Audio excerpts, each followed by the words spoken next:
Bonjour. Je voulais faire une vidéo aujourd'hui en fait sur le sujet de l'intelligence artificielle et de Chat GPT. Chat GPT, Chat GPT, peu importe. Et cette vidéo, je voulais comme une réponse à une vidéo qui a récemment été publiée par Aldostérone. Donc, si Aldostérone, tu vois ma vidéo, voilà, j'ai juste une petite réponse par rapport à ce que tu dis dans ta vidéo. Je suis pas fondamentalement en désaccord avec ce que tu dis. D'ailleurs, tu verras vers la fin que, en fait, sur le fond, on se rejoint totalement. Totalement. Mais il y a juste des petites subtilités à regarder. Déjà, parler d'intelligence artificielle et parler de chat GPT, je sais que tu es. J'ai suivi tes vidéos, j'adore d'ailleurs, sur ton expérience dans le domaine de la. J'essaie de trouver un terme politiquement correct.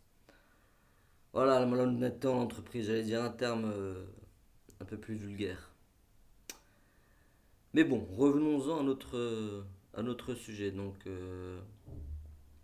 ta spécialité, je sais, c'est, d'après ce que j'ai vu dans tes vidéos, tu as passé des certifications Cisco, etc. Donc, on va parler d'informaticien en informaticien.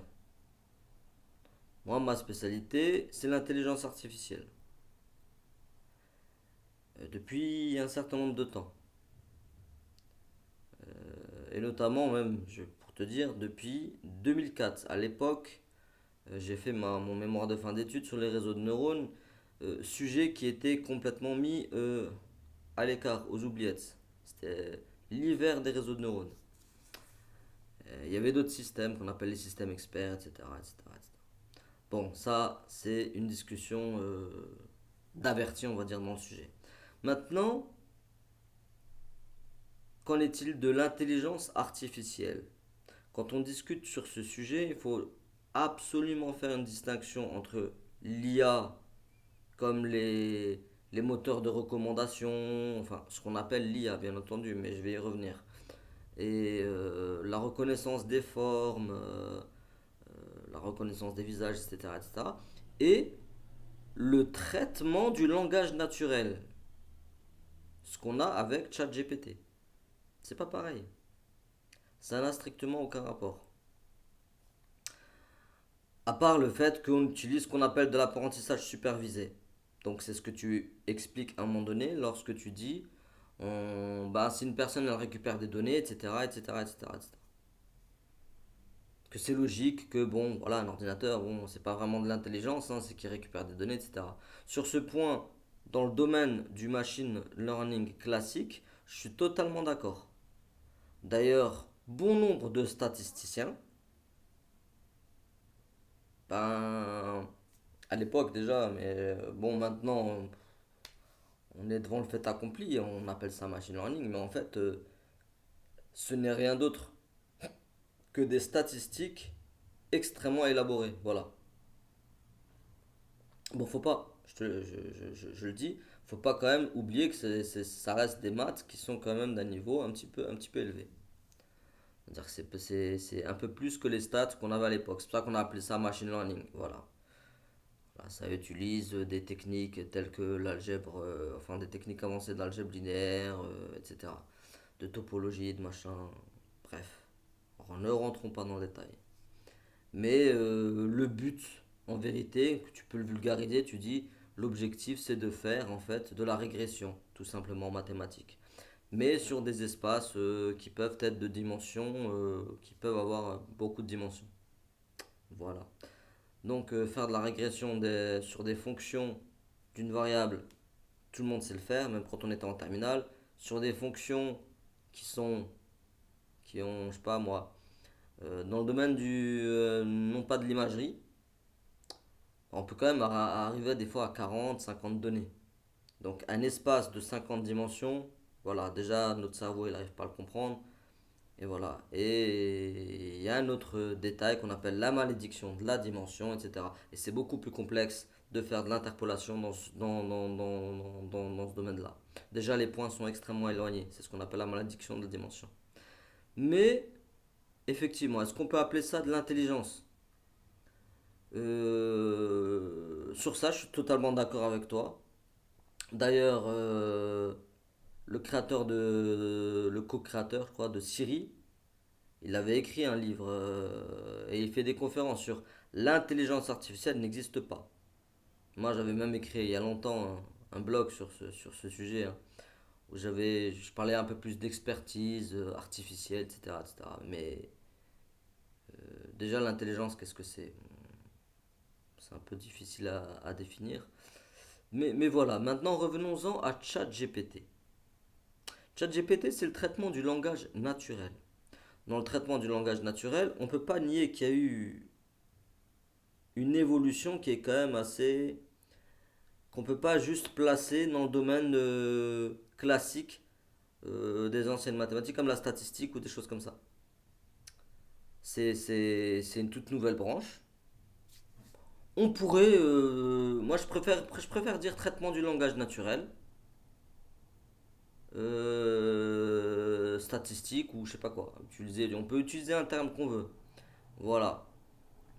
Et pourquoi on appelle ça de l'IA? Parce que, bon, pour certains, voilà, l'intelligence artificielle, c'est imiter les capacités cognitives du cerveau humain, telles que la perception, le langage, etc. Le traitement du langage naturel, qu'est-ce qui fait qu'il est un peu différent et qu'il est quand même impressionnant, en fait? C'est que on est capable aujourd'hui de représenter des mots par des vecteurs de dimension 500 ou 600 ou 700. Et par le biais d'apprentissage, à développer une compréhension du langage. C'est pas de la magie, hein. ChatGPT, j'invente pas ChatGPT, tu discutes, tu vois qu'il y a quand même une espèce de compréhension du langage. Le raisonnement, c'est encore autre chose. Le fait qu'il soit complètement stupide, oui et non. Sur sa stupidité, je suis un des premiers à avoir écrit un article sur ça sur LinkedIn, hein. Si tu es intéressé ou pour ceux qui sont intéressés, je peux vous donner le lien.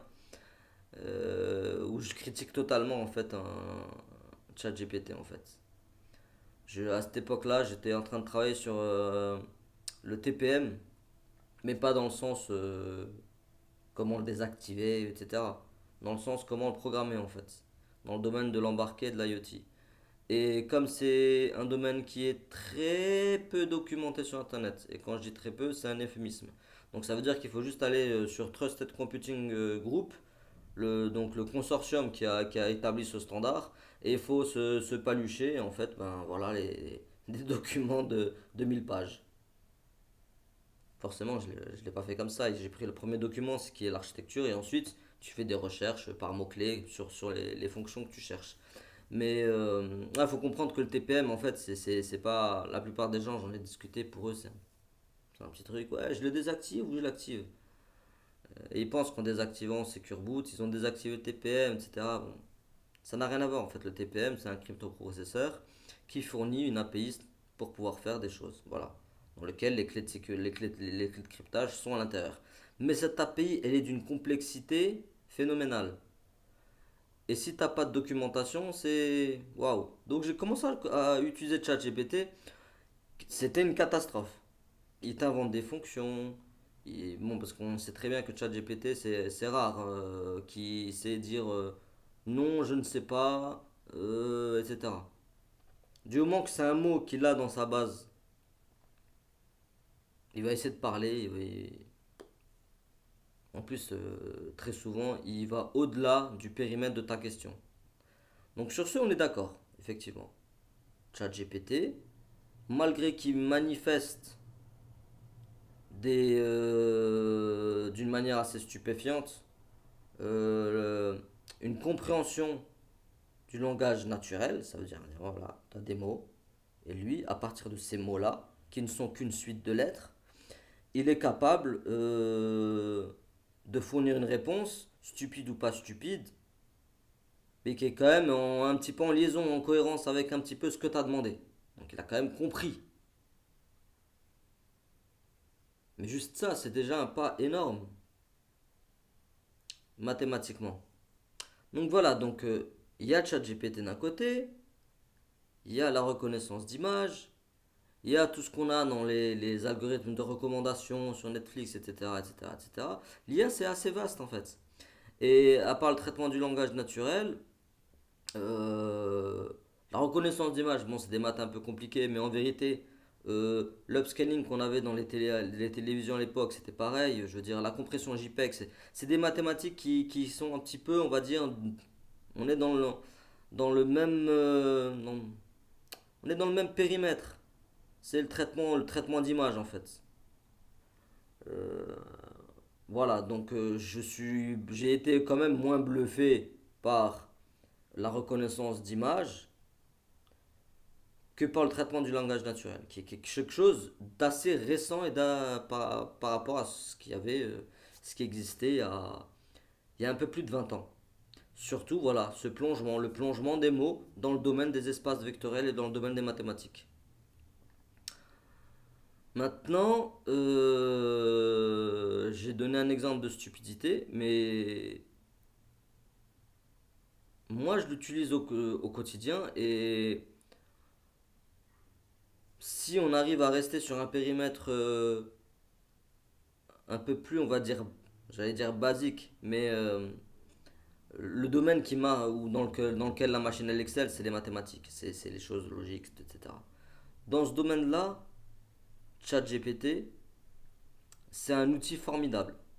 Formidable, pourquoi? Parce qu'on est capable, on n'a plus besoin, moi j'utilise plus Google, je suis passionné de mathématiques, et donc quand j'ai des questions sur un certain nombre de choses en mathématiques, parce que savoir que les mathématiques de toute façon qu'on utilise aujourd'hui, c'est des mathématiques qui datent d'il y a plus d'un siècle, hein. Je parle dans son aspect théorique, les mathématiques théoriques. Là, on fait des mathématiques appliquées. Quand j'ai des questions dans ce domaine-là, je sais que de toute façon, j'ai pléthore. Il a dû avoir une pléthore de données lorsqu'il a fait son web scrapping sur Internet. Parce que bon, des étudiants en maths, t'en as, voilà, t'en as plein. Donc on sait qu'on manque pas de données. Et il a fait preuve, franchement, de capacité de compréhension. Notamment, des fois, il était capable de comprendre certaines analogies que je lui proposais pour améliorer ma compréhension. Les analogies, l'intuition, tout ça, c'est quelque chose qui est extrêmement important pour comprendre les maths.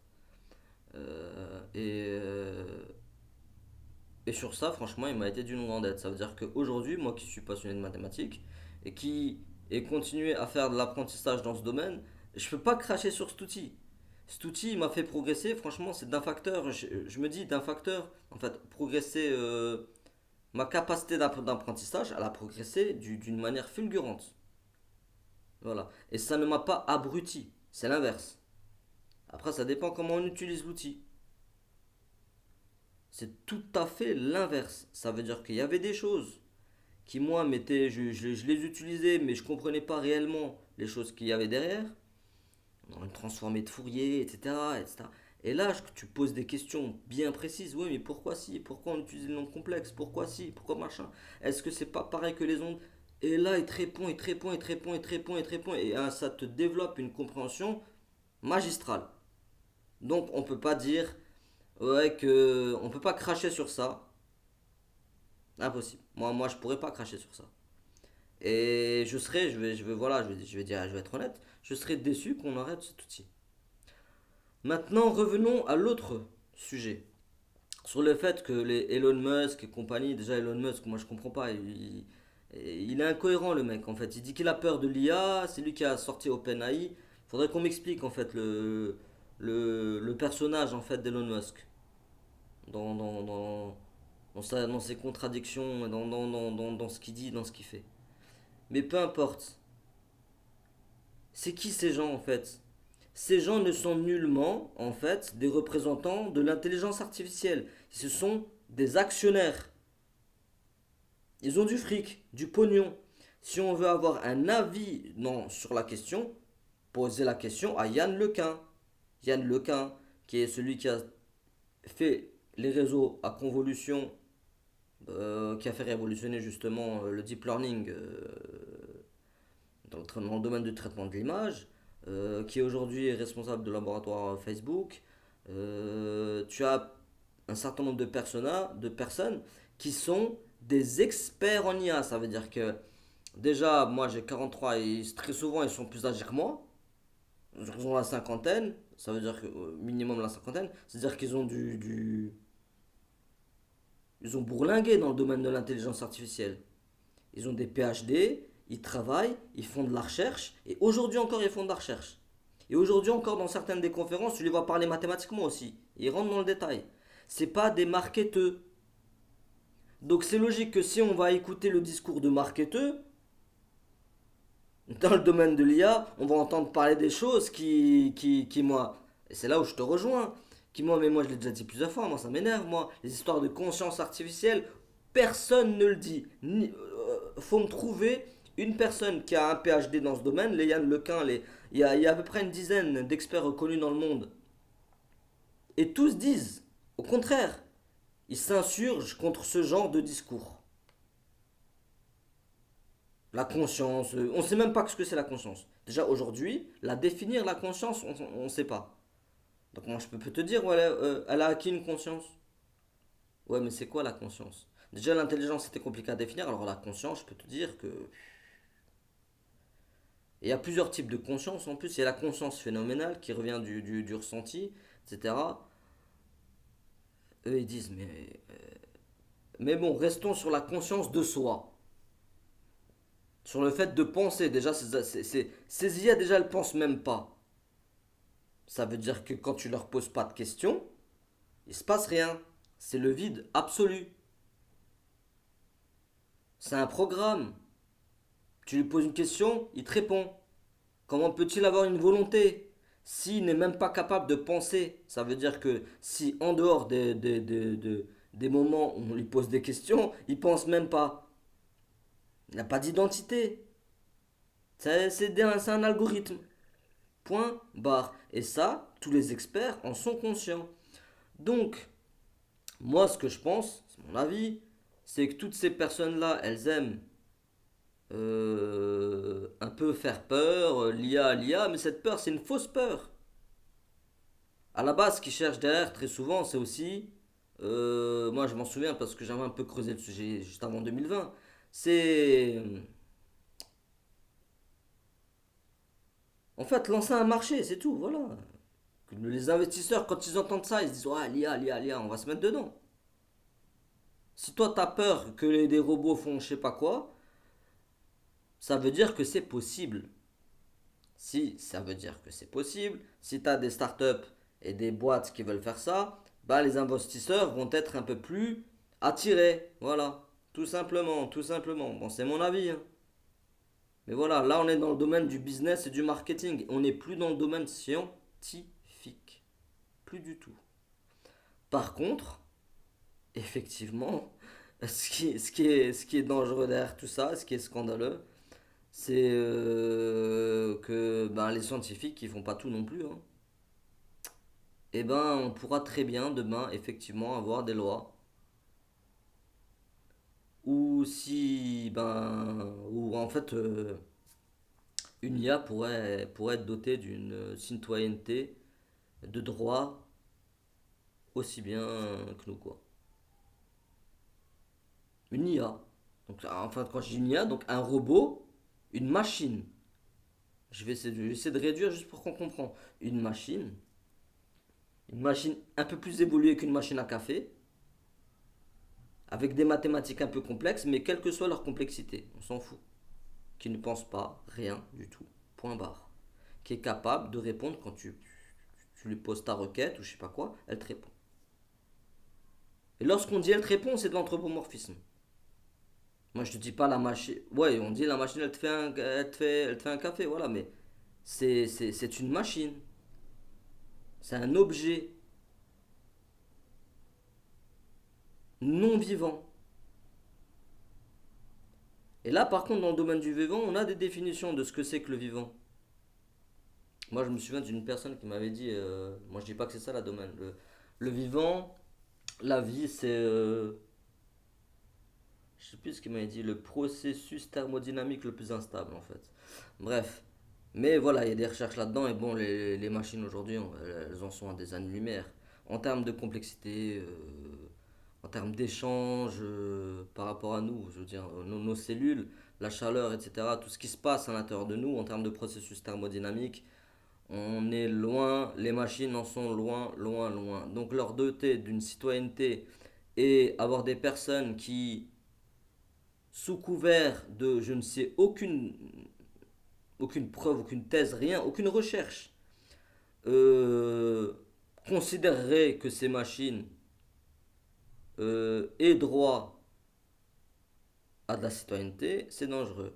Deuxième danger, qui est tout à fait possible, c'est voilà on en a déjà, on a en fait des espèces de chiens. C'est Black Mirror en fait, il y a un des épisodes qui parle de ça. Moi j'ai vu, ça existe hein, dans l'armée américaine, j'avais vu des vidéos.